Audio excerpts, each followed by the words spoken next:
Last Saturday, I went to one of the Starbucks that I usually go to, and I usually go to there to relax, maybe read some novels or read some articles from National Geographic or Focus Taiwan. And last Sunday, I went to there as well. So I went to there. Not only did I do some reading, but I also dived into these previous examination about information technology. As I mentioned before, I download all these questions and all these exams because I thought these questions are the best materials for me to start learning. Because if you want to learn something very quick, the best way to do that is to solve all the questions on the exams. Because questions that show up on the exams are the most important concepts. So last Sunday, I started to dive into these questions. And I'm not only just browsing, I was not only just browsing these quiz, but I also really dive into it. So if I see any concept or any term that I didn't really understand, I would turn to Google and to search for the answer and try to get that clear and to really understand that. So last Sunday, I spent 2 hours doing this, and I only solved seven quiz in 2 hours. And I know that sounds not so efficient, right? But that's very common because it's just the beginning. So as I get more used to that, I will keep up my pace, I believe. Yeah. So that's the first thing I'm going to share with you. And after I finish this study, I want to take a break. So I went to the website of Focus Taiwan. It's a news website. And I found one news that I was very interested in. That is NVIDIA CEO Jensen Huang. He addressed at a commencement ceremony in National Taiwan University last Saturday. And he start his speech with a joke. He started a speech in Taiwanese dialect. He said that he was about to finish the whole speech, but the more he thought about this, the more nervous he was because he was raised up in America since he was 9. He was born in Taiwan and lived in Taiwan until 9 years old, and then he immigrated to America. And ever since that, he was raised up in America, so his Mandarin and Taiwanese dialect are not very fluent. So he made a joke with this. He said that I can't finish the whole speech with dialects. I'm sorry. So I'm gonna turn to English and finish this. And everybody laughed. And in his speech, he made a very popular quote. This quote just show up in every news in this week. He said that either you are running for food or you are running from becoming food. So I think the point he tried to make is that just keep going, to pursue what you want and don't stop, because the whole world is actually very brutal. If you don't make some progress, somebody's gonna replace you. Somebody's gonna replace you. So you need to keep going. Don't don't become somebody else's food. Just keep running. Yeah.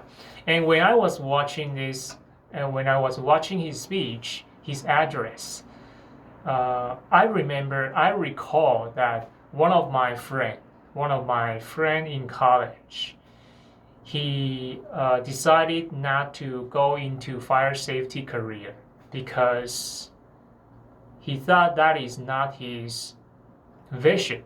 So he decided to go into graduate school in finance in National Taiwan University 3 years ago, and this year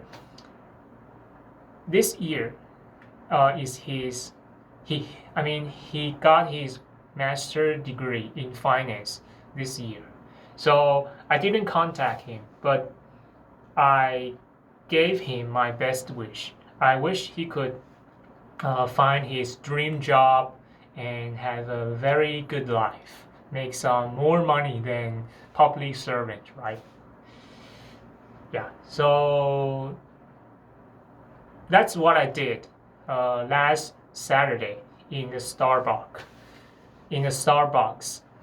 and that's pretty inspiring because after hearing the CEO's speech and start to do my own work on these new knowledges, I feel like falling of energy.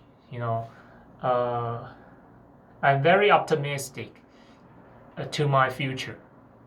Yeah. And the big thing in this week's work is about a storm moving toward Taiwan. And that was the first time in this year Weather Bureau issued the sea warning. And then my unit, National Fire Agency, had to activate the response mechanism. So the mechanism was activated on Tuesday, and my shift was on Wednesday. So you might want to ask, okay, what is your duty? Okay, what was your duty during this storm? I was the member of press division, so my duty was to make sure that every equipment on the press conference room function well when we need to call a press conference. And I also need to play the role of master of the ceremony. I need to control the agenda and make the whole press conference going well. Make that go well.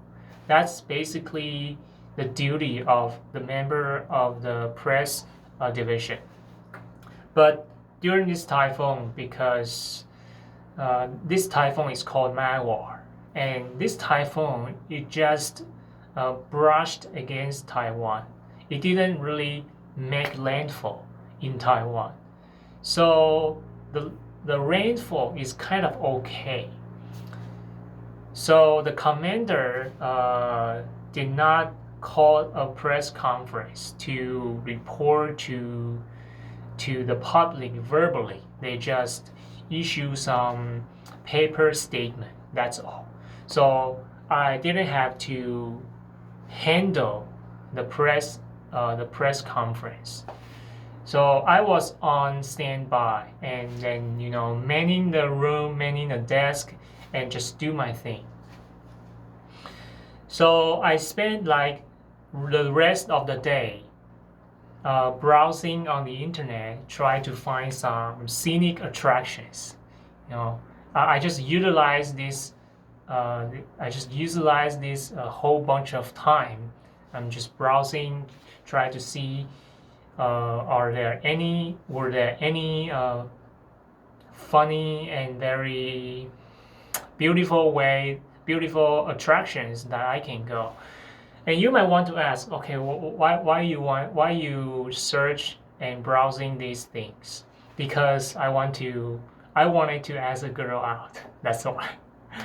Yeah, and that. So speaking of which, the reason why I want to ask a girl out based on a simple principle that I learned from a course I took before. It's a course about how to, if you like someone, how to approach her, how to approach him, and how to make a good relationship between yourself. It's a class about this. And in the class, there was two very important concepts that the teachers just keep bringing up. He said that first, if you have a little feeling about a guy, whether it's she or he, you need to convey your feelings as much as possible. That's the first thing. That's the first concept we got to keep in mind. And the second concept is that when you're conveying your feelings, never confess to this guy. Never confess to this girl verbally. Never tell her that, hey, I like you. Can you, can we be a boyfriend and girlfriend? Never do that. So the reason for this is that,